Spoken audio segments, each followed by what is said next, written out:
Shri P K Basheer. Sir, ഞാൻ വളരെ ഒരു ഗൗരവമായ ഒരു വിഷയമാണ് സർ ഈ സഭയുടെ ശ്രദ്ധയിൽ കൊണ്ടുവരുന്നത്. സർ, നമ്മളൊക്കെ വാഹനങ്ങൾ ഉപയോഗിക്കുന്ന ആളുകളാണ് സർ. നമ്മളൊക്കെ വാഹനം ഉപയോഗിക്കാൻ സർ നമ്മുടെ മക്കളാണെങ്കിൽ, സഹോദരിമാരാണെങ്കിൽ, ഭാര്യമാരാണെങ്കിൽ, കുട്ടികളാണെങ്കിൽ ലൈസൻസിനും അപേക്ഷ കൊടുക്കും. സർ, ഈ ലൈസൻസ് അനുവദിക്കും. അതേപോലെ പുതിയൊരു വാഹനം എടുത്താൽ ആ വാഹനത്തിന് വേണ്ടി രജിസ്ട്രേഷൻ സർട്ടിഫിക്കറ്റ് നൽകും. സർ, ഈ അടുത്ത കാലത്തായി നമ്മുടെ സംസ്ഥാനത്ത് RC ബുക്ക് നൽകുന്നില്ല, അതായത് രജിസ്ട്രേഷൻ സർട്ടിഫിക്കറ്റ്. അതേപോലെ ലൈസൻസ് നൽകുന്നില്ല. എവിടേക്കാ സർ ഇതിൻ്റെ പോക്ക്? സർ, 200 രൂപ RC ബുക്കിന് വാങ്ങുന്നു, 45 രൂപ പോസ്റ്റൽ ചാർജ് വാങ്ങുന്നു. ലൈസൻസിന് 200 രൂപ വാങ്ങുന്നു, 45 രൂപ പോസ്റ്റൽ ചാർജ് വാങ്ങുന്നു. ബഹുമാനപ്പെട്ട മന്ത്രിയെ ഞാൻ കുറ്റം പറയില്ല, അദ്ദേഹം വന്നിട്ട് ഒരു മാസം കഷ്ടിയാവുന്നുള്ളൂ. അദ്ദേഹം ആണെങ്കിൽ ഇങ്ങനെ അവസ്ഥ ഉണ്ടാവില്ല എന്നുള്ളത് എനിക്ക് 100% അറിയും ചെയ്യാം. പക്ഷേ സർ, നിങ്ങൾ ആലോചിച്ച് നോക്കി, ഇത് ഒരു ഏജൻസിക്ക് കൊടുത്തു. മുമ്പ് RC ബുക്ക് ലൈസൻസ് ഏത് ഓഫീസിലാണോ രജിസ്റ്റർ ചെയ്തെന്ന് വെച്ചാൽ അവിടുന്ന് കൊടുത്തിരുന്നു. ഇപ്പോഴാ അത് കേന്ദ്രീകൃതമാക്കി, നമ്മുടെ ലൈഫിൻ്റെ മാതിരി. ആ കേന്ദ്രീകൃത ആക്കിയതുകൊണ്ട് അവർക്ക് 9 കോടി to 10 കോടി രൂപ പണം കൊടുക്കാനുണ്ട്. അതുകൊണ്ട് അവർ RC ബുക്ക് കൊടുക്കില്ല.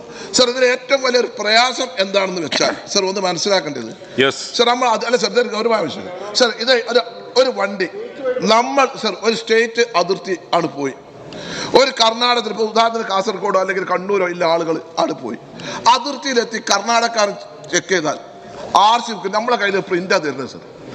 RC ബുക്ക് ഇല്ലാത്തതിൻ്റെ പേരിൽ 10,000 15,000 രൂപ. ലൈസൻസ് ഇല്ലെങ്കിൽ ആ വണ്ടി അവിടെ സ്റ്റേഷനിൽ കയറ്റിയിടുക. നിങ്ങൾ ആലോചിച്ചൊക്കെ തമിഴ്നാട് പോയിക്ക് ലക്ഷക്കണക്കിന് ആളുകൾക്കാണ് ഈ RC ബുക്കും ഡ്രൈവിംഗ് ലൈസൻസും കൊടുക്കാത്തത്. സർ, ഈ അവസ്ഥയെ പറ്റി നിങ്ങളൊന്ന് ആലോചിക്കണം. ഒരു ഗവൺമെന്റ് നിങ്ങൾ നോക്കി 6-7 ലക്ഷം ആൾക്കാർക്കാണ് കിട്ടാനുള്ളത്. സർ, നമ്മളിത് ഗൗരവമാക്കണം. നിങ്ങൾ അവിടെ നിന്ന് ഇങ്ങനെ ബഹളം വെക്കല്ല, നിങ്ങൾ കാര്യങ്ങൾ മനസ്സിലാക്കണം, റിയാലിറ്റി മനസ്സിലാക്കണം.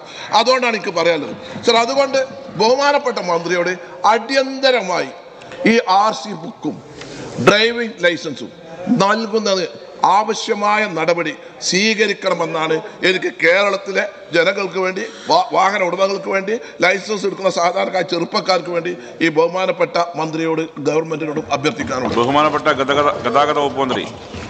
സർ, കഴിഞ്ഞ നവംബർ അവസാന വാരം മുതൽ സംസ്ഥാനത്ത് ഡ്രൈവിംഗ് ലൈസൻസ്, രജിസ്ട്രേഷൻ സർട്ടിഫിക്കറ്റ് എന്നിവയുടെ അച്ചടിയും വിതരണവും മുടങ്ങിയിട്ടുണ്ട്. നേരത്തെ അച്ചടിച്ച വകയിലും കുടിശ്ശിക തുക നൽകണമെന്ന് അച്ചടി മുടങ്ങിയതിൻ്റെ കാരണം അതാണ്. നേരത്തെ അച്ചടിച്ചതിൻ്റെ കുടിശ്ശിക തുക കൊടുത്തില്ല. ഏകദേശം 3,80,000 RC ബുക്കുകളും 3,50,000 ലൈസൻസുകളും അച്ചടിച്ച് നൽകാൻ കുടിശ്ശികയുണ്ട്. 2023 ഓഗസ്റ്റ് 2023 ഡിസംബർ വരെയുള്ള കാലയളവിലേക്ക് 8,66,00,000 രൂപയോളം നമ്മൾ 1,07,473 രൂപ കുടിശ്ശിക ഇനത്തിൽ ITI ലിമിറ്റഡ് ബാംഗ്ലൂർ എന്ന കമ്പനിക്ക് നൽകാനുണ്ട്. ആയതിൽ 15 കോടി രൂപ അനുവദിക്കുന്നതിനുള്ള ഗതാഗത കമ്മീഷണർ ശുപാർശ ധനകാര്യ വകുപ്പിൻ്റെ പരിഗണനയിലാണ്. ബഹുമാനപ്പെട്ട അംഗം പറഞ്ഞതെല്ലാം ശരിയാണ്. ഈ കാര്യങ്ങൾ വലിയ ബുദ്ധിമുട്ടുണ്ടാക്കുന്നുണ്ട്. കാരണം തമിഴ്നാട്ടിൽ പോയി ഒരു ഡോക്ടർ ഒരു ആക്സിഡൻറ്റിൽ പെടുകയും ആ ഡോക്ടർ ആക്സിഡൻറ്റിൽ ഒരാൾ മരിച്ചതിൻ്റെ പേരിൽ വലിയ വിഷയമായി. പിന്നെ നമ്മൾ പ്രത്യേകമായി എഴുതി കൊടുക്കേണ്ടി വന്നു. ഇത് RC ബുക്ക് ഉണ്ട്, പുതിയ വണ്ടിയാണ്. പറഞ്ഞ കാര്യങ്ങൾ, ബഹുമാനപ്പെട്ട അംഗം പറഞ്ഞ കാര്യങ്ങൾ അതേ സ്പിരിറ്റിൽ തന്നെ ഉൾക്കൊള്ളുന്നു. തീർച്ചയായിട്ടും ഇക്കാര്യത്തിൽ പരിഹാരം ഉണ്ടാവും. ബഹുമാനപ്പെട്ട മുഖ്യമന്ത്രി ഇതിൽ ഇടപെട്ടിട്ടുണ്ട്, ധനകാര്യമന്ത്രിയും ഇടപെട്ടിട്ടുണ്ട്. ഏതാനും ദിവസങ്ങൾക്കുള്ളിൽ ഈ പ്രശ്നത്തിനൊരു ശാശ്വത പരിഹാരം ഉണ്ടാക്കുകയും ഒരു 3-4 പ്രിൻറ്റിങ് തുടങ്ങിയാൽ 3-4 ആഴ്ചക്കുള്ളിൽ നമ്മളിത് കൊടുക്കും. പിന്നെ നമ്മൾ ധനകാര്യ വകുപ്പിനെ ബുദ്ധിമുട്ടിക്കില്ല. ഇതിപ്പോൾ അടിച്ചു കഴിഞ്ഞാൽ, ഇപ്പോൾ ഈ പ്രശ്നം പരിഹരിച്ചാൽ അത് പ്രിൻറ്റ് ചെയ്ത് കഴിഞ്ഞാൽ ബഹുമാനപ്പെട്ട അംഗം പറഞ്ഞൊരു വിഷയം വരും. തപാലുകാർ പറയും ഞങ്ങളുടെ പൈസ എന്ന് പറയും.